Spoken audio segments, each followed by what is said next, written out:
আচ্ছা বন্ধুরা, জীবনে আপনার কি কখনো এমনটা হয়েছে যে ধরুন আপনি কোনো দোষ করেননি, আপনি দোষ না করেও দোষী হয়ে গেছেন, আপনি অন্যায় করেননি তবুও অন্যায়ের ভাগীদার হয়ে গেছেন? এরকম কি আপনার সাথে কখনো ঘটেছে? আজকের টপিকটা কিন্তু আমরা এরকমই রাখবো। যখন আপনি কোনো দোষ করছেন না অথচ দোষী হয়ে যাচ্ছেন, আপনি অন্যায় না করেও যখন অন্যায় শিকার হয়ে যাচ্ছেন, তখন আপনি কি করবেন? আপনি নিজেকে সামলাবেন কিভাবে? ধরুন এরকম কিন্তু আমাদের ঘটনা আমাদের জীবনে ঘটে। ধরুন এমন কোনো পরিস্থিতি, এমন কোনো সিচুয়েশন তৈরি হয়েছে যেখানে আপনি হয়তো দোষ করেননি, আপনি হয়তো অপরাধ করেননি, কিন্তু কেউ আপনাকে দোষী বানিয়ে দিয়েছে, আপনাকে হয়তো দোষীর কাঠগড়ায় দাঁড় করিয়ে দিয়েছে। আপনি সেটা অফিসে হতে পারে, আপনার পরিবারে হতে পারে, আপনার বন্ধু বান্ধবদের মধ্যে হতে পারে, ধরুন যে কোনোভাবেই কিন্তু হতে পারে। দোষী কখন আপনি হবেন, কোথায় হবেন, কিভাবে হবেন, আপনি নিজেও জানেন না। আমাদের লাইফে এমন অনেক সময় অনেক ঘটনা ঘটে যখন আপনি সব ঠিকঠাক করছেন, আপনি সুন্দরভাবে জীবনকে চালনা করছেন, প্রত্যেকটা কাজ সঠিকভাবে করছেন, কিন্তু তবুও কোনো না কোনো ক্ষেত্রে আপনি বুঝতে পারছেন না যে মানুষ কেন আপনার সাথে খারাপ ব্যবহার করছে, মানুষ কেন আপনার সাথে খারাপ আচরণ করছে, আপনি কিন্তু বুঝতে পারেন না। এরকম কিন্তু আপনার লাইফে হতেই পারে। আমি বলছি না হয়েছে, কিন্তু আমরা এটাই বলতে চাইছি যে হতেই পারে। ধরুন এরকম ঘটনা আপনার সাথে হলো, তাহলে আপনি কি করবেন? আপনি নিজেকে কিভাবে সামলাবেন? দেখুন, আপনি একটা লাইফকে এগাচ্ছেন, একটা লাইফকে সুন্দরভাবে হয়তো উদযাপন করে নিয়ে যাচ্ছেন, এগিয়ে যাচ্ছেন প্রত্যেকটা ক্ষেত্রে, কিন্তু হঠাৎ করে একটা খারাপ সময় এলো যখন আপনি দেখছেন যে আপনার আশপাশের মানুষগুলো আপনার সাথে ভালো ব্যবহার করছে না।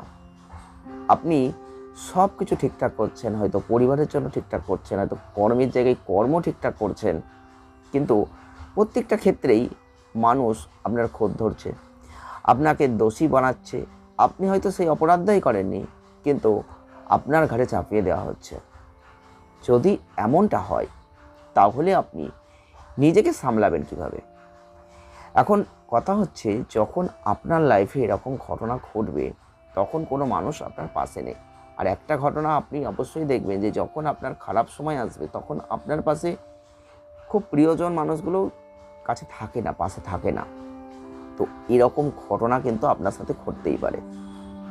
তো যদি এমনটা আপনার সাথে হয়, তাহলে আপনি সেই মুহূর্তে নিজেকে সামলে উঠবেন কিভাবে? আজকের টপিকে আমরা কিছু গুরুত্বপূর্ণ কথা আপনাদের বলবো, তাই ভিডিওটি আপনাকে পুরো দেখতে হবে। যদি ভিডিওটি আপনি পুরো দেখেন, তাহলে আপনি অবশ্যই উপলব্ধি করতে পারবেন, এখান থেকে বেরোনোর পথ খুঁজে পাবেন। যদি আপনাদের এই ভিডিওটি প্রয়োজন হয়, তাহলে অবশ্যই বেশি বেশি করে লাইক করবেন, শেয়ার করবেন, চ্যানেলটিকে সাবস্ক্রাইব করবেন।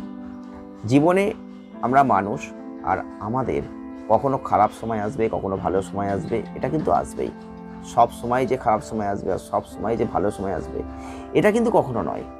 তাই জন্য এটা মাথায় রাখতে হবে যে যত খারাপ পরিস্থিতি আসুক না কেন, আমাদের কি এখান থেকে বেরোতে হবে। তো আপনার লাইফে যদি কখনো আপনি দোষ না করেও দোষী সাব্যস্ত হয়ে যান, তাহলে আপনাকে কিন্তু সেই সময় সেখান থেকে ওভারকাম করতে হবে। তার জন্যই কিন্তু আজকের এই ভিডিওটি। হয়তো এতক্ষণ আমরা অনেক ফালতু কথা বললাম, ফালতু বকলাম, তবুও বলছি ভিডিওটি পুরো দেখুন, অনেক কিছু শিখতে পারবেন। অভিজ্ঞতা আপনাকে এখান থেকে বের করে দেবে। তাহলে কি করতে হবে? ফার্স্ট হচ্ছে যেটা করতে হবে, নিজেকে ভেবে দেখতে হবে যে এই ঘটনাটা কেন ঘটছে। ধরুন একটা মানুষ আপনার সাথে খুব ভালো ব্যবহার করত, হঠাৎ করে সে কেন খারাপ ব্যবহার করছে, হঠাৎ করে কেন সে আমার সাথে এরকম বিহেভিয়ার করতে শুরু করলো। এই প্রশ্নটা নিজেকে করতে হবে। এই প্রশ্নের উত্তর কিন্তু কেউ দেওয়ার নেই, আপনাকেই বার করতে হবে যে এটা কেন হচ্ছে। যে মানুষটা আমার সাথে এত ভালো ব্যবহার করত, সেই মানুষটা হঠাৎ করে কেন খারাপ ব্যবহার করছে, কেন আমার দোষ সে ধরছে, কেন আমাকে দোষী সাব্যস্ত করছে। আমি সব ঠিকঠাক করেছি, তবুও কেন? এই কেনর উত্তর যেদিন খুঁজে পাবেন সেদিন কিন্তু পথের সমাধান হয়ে যাবে।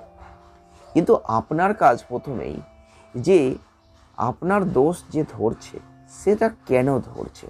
আপনি ঠিকঠাক করেছেন আপনার কর্ম অনুযায়ী, আপনার ব্যবহার আপনি ঠিক রাখছেন, তবুও কেন? এই কেনটা আপনাকে খুঁজে বের করতে হবে সবার ফার্স্ট। নেক্সট 2 নম্বরটা কি? 2 নম্বর হচ্ছে নিজেকে সামলাতে হবে। এখন সামলানো মানে কি? দেখুন, যখন আপনার খুব প্রিয় বন্ধু হতে পারে, প্রিয় সহকর্মী হতে পারে, প্রিয় পরিবারের মানুষরা হতে পারে, তারা আপনার সাথে খারাপ আচরণ করছে হঠাৎ করেই, আপনি তাদের সাথে ভালো আচরণ করা সত্ত্বেও তারা আপনার সাথে খারাপ বিহেভিয়ার করছে, আপনি দেখতে পাচ্ছেন, সেই সময় ভেঙে পড়াটা একটা স্বাভাবিক ঘটনা, এটা কমন জিনিস, এটা হতেই পারে, কিন্তু নিজেকে সামলাতে হবে। এখন প্রশ্ন হচ্ছে, অনেকে এটা পারেন না। আপনি যদি নিজেকে সামলাতে না পারেন তাহলে সেই কারণটা খুঁজে বের করতে পারবেন না। তাহলে আপনাকে সবার ফার্স্ট নিজেকে সামলে উঠতে দেখতে হবে যে ঘটনাটা কেন ঘটছে। এটা হতে পারে কোনো ষড়যন্ত্র, হতে পারে কোনো মানুষের সাথে কোনো মানুষের লিঙ্কেজ, আপনার রেপুটেশনকে নষ্ট করা, হতেই পারে। কিন্তু আমি বলছি না হবে, হতেই পারে, কিন্তু আপনাকে তো আগে খুঁজে বের করতে হবে। এখন প্রশ্ন হচ্ছে, নিজেকে সামলাতে হবে। অনেকে এই যে আচরণটা মেনে নিতে পারেন না, তাই এমন কিছু বলেন বা এমন কিছু করেন যার জন্য পরবর্তীতে আফসোস করতে হয়। কিন্তু আমরা এখানে আপনাদের বলবো, এই সময়টাই নিজেকে সামলানোর চেষ্টা করুন। এমন কিছু করবেন না, এমন কিছু বলবেন না যেখানে আপনাকে পরে আফসোস করতে হয়। 3 নম্বর হচ্ছে প্রমাণ করতে বলুন। হ্যাঁ বন্ধুরা, চ্যালেঞ্জ নিয়ে বলুন, আত্মবিশ্বাস নিয়ে বলুন।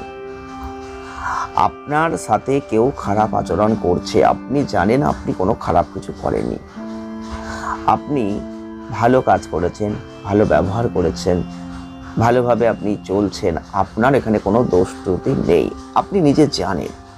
যদি এটা হয় তাহলে যে আপনার সাথে খারাপ আচরণ করছে বা যে হয়তো অ্যালিগেশনটা আনছে, যে হয়তো আপনাকে দোষারোপ করছে, মানে দোষী সাব্যস্ত বানাচ্ছে, তাকে সরাসরি আপনি প্রমাণ করতে বলুন। যখন বলবেন, কনফিডেন্স লেভেলটা হাই রেখে বলবেন, আত্মবিশ্বাসটা রেখে বলবেন, ভয় পাবেন না। যখন আপনি তাকে প্রমাণ করতে বলবেন, দেখবেন অর্ধেক কাজ এখানেই হয়ে যাবে। কেন বলছি? যদি সেটা অন্যায়ভাবে হয়, সে প্রমাণ করতে পারবে না, সে সেখানেই দুর্বল হবে। আর যদি অন্যায়ভাবে না হয়, তাহলে এখানে কিন্তু আপনাকে আপনার পথটা দেখিয়ে দেবে। আর যদি তার পেছনে অন্য কেউ ষড়যন্ত্র করে তাকে দিয়ে খেলিয়ে আপনাকে দোষী সাব্যস্ত করার পথ তৈরি করে থাকে, তার মুখটাও কিন্তু সেখানে বেরিয়ে আসবে। বুঝতে পারলেন? আজকে থেকে যদি আপনি দেখেন যে আপনাকে অযথা দোষী বানানো হচ্ছে, তার জন্য আপনি ভেঙে পড়ছেন, আপনার মন বিষণ্ণ হয়ে যাচ্ছে, আপনি না করছেন ঠিক করে কাজ করতে, খেতে, ঘুমাতে, কিচ্ছু পারছেন না, কারণ মানসিক একটা বিষণ্ণতায় আপনি ভুগছেন, তাহলে আপনাকে কিন্তু এই কাজটাই করতে হবে। যেটা করতে হবে, প্রমাণ করতে বলতে হবে। এটা হচ্ছে আসল রহস্য। যদি আপনি সত্যি চ্যালেঞ্জ নিয়ে এটা বলতে পারেন, আর সেটা যদি সে করতে না পারে, তাহলে দোষী কিন্তু সে হলো, আপনি নন। এটুকু তো চ্যালেঞ্জ, এটুকু তো আত্মবিশ্বাস আপনাকে রাখতেই হবে। নেক্সট 4 নম্বর হচ্ছে, লোকের কথাই কান দেবেন না। বহু মানুষ আছেন দেখবেন লোকের কথাই কান দিয়ে চলেন। যে মানুষগুলো আপনার বিপদে আপনার পাশে দাঁড়ায় না, যে মানুষগুলো আপনার প্রয়োজনে কাজে আসে না, সেই মানুষগুলো কথা আপনি কান দেবেন না। লোকের কথায় কান দেওয়াটা একটা মানুষের স্বভাবগত বৈশিষ্ট্য। আপনি দেখবেন লোকে যেটা বলবে সেটা নিয়ে অনেক ষড়যন্ত্র হয়, অনেক কথা হয়, লোক বিভিন্ন রকম কথা বলবে। ধরুন আপনার আশপাশে বিভিন্ন রকম আপনার প্রতিবেশী সব লোক থাকতে পারে, আপনি যেটা করছেন সেটা আরেকজনের পছন্দ নাই হতে পারে। এখন তার সাথে আপনারও সম্পর্ক ভালো নেই, তাহলে সে কি আপনার ভালো কথা বলবে, না সে আপনার খারাপ কথাগুলো সকলের সামনে বলবে? বলুন, নিজেকে প্রশ্ন করে দেখুন না।